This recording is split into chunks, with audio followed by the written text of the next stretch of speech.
Ibu, Bapak, saudara-saudariku, rekan-rekan muda, dan anak-anakku yang terkasih, Shalom. Salam damai sejahtera bagi para saudara semua. Selamat berjumpa kembali dalam Renungan Harian Katolik.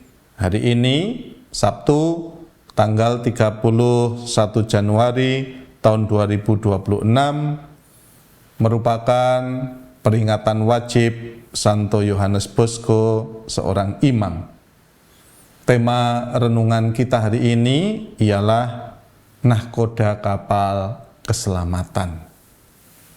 Para saudara, hidup kita itu ibarat sebuah kapal di tengah samudera. Untuk mencapai haluan, kadang kita harus terombang-ambing, diterpa ombak dan angin kencang. Kadang pula dilanda kegelapan dan kebuntuan tujuan.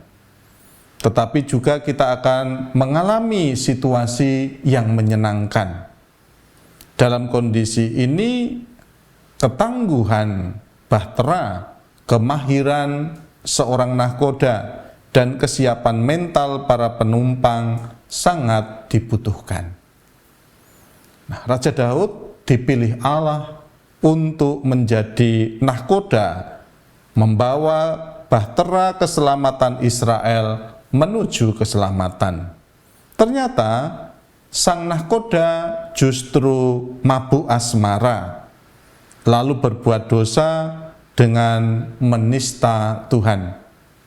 Jika dosa ini dibiarkan, tentu saja keselamatan Israel sulit untuk dicapai.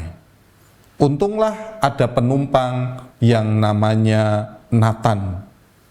Berkat teguran Nabi Natan, Daud menyesal dan berbalik lagi kepada Tuhan.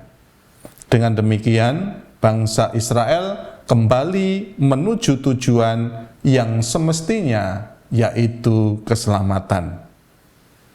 Para murid Yesus juga hampir-hampir tidak mencapai tujuan hidupnya. Kapal yang mereka tumpangi digoncang angin ribut. Besarnya goncangan membuat mereka panik, takut, dan tidak lagi memikirkan soal tujuan mereka. Karena harus menghadapi badai itu saja. Kuasa setan seolah-olah menggerakkan air dan badai yang sungguh menakutkan itu. Yesus harus berbuat sesuatu. Tetapi ia tengah tidur seperti Yunus dahulu. Bagi para murid, itu tanda bahwa Yesus tidak peduli. Karena itu mereka menegur dan membangunkannya. Yunus dibangunkan untuk dilemparkan ke laut, sehingga laut menjadi tenang. Berbeda dengan Yunus, Yesus dibangunkan agar menghardik badai dan danau. Maka ia berkuasa atas alam dan menertibkan kekacauan semesta. Saat penyeberangan ini menjadi saat pewahyuan tentang dirinya. Ia menghadirkan Allah sebagai penguasa alam semesta. Firman-Nya penuh daya dan kuasa, mampu mengalahkan kuasa-kuasa jahat yang berupaya menghalangi perjalanan para pewarta kabar gembira. Saat penyeberangan ini juga menjadi saat bagi Yesus untuk membina para murid-Nya. Setelah menegur alam, ia juga menegur para murid. Mengapa kamu begitu takut? Mengapa kamu tidak percaya? Panik dan ketakutan adalah tanda ketidakpercayaan. Mereka tidak percaya bahwa Tuhan selalu hadir dan ada bersama mereka, kendati sedang tidur. Tuhan selalu ada dalam perahu kehidupan para murid, dari dahulu hingga sekarang. Ada saatnya kehadirannya itu jelas dirasakan, namun mungkin ia lebih sering terasa jauh, tidak hadir, bahkan tertidur. Di saat-saat seperti itu kita tergoda untuk menudingnya bahwa ia tidak peduli. Maka dari itu, teguran Tuhan kiranya tetap relevan bagi kita. Mengapa kamu begitu takut?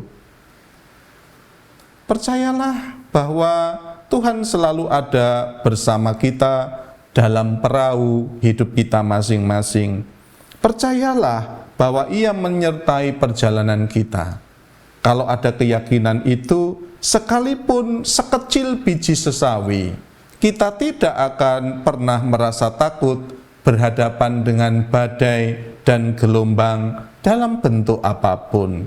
Tuhan pasti menyelamatkan kita dari bahaya, dari ancaman-ancaman yang berasal dari luar, maupun dari bahaya kekurangan iman. Ia menyelamatkan kita sepenuhnya dan seutuhnya, asal kita selalu membawa Dia di dalam perahu kita masing-masing, dan asalkan kita selalu siap mendengarkan sabda, bahkan juga hardikannya sekalipun.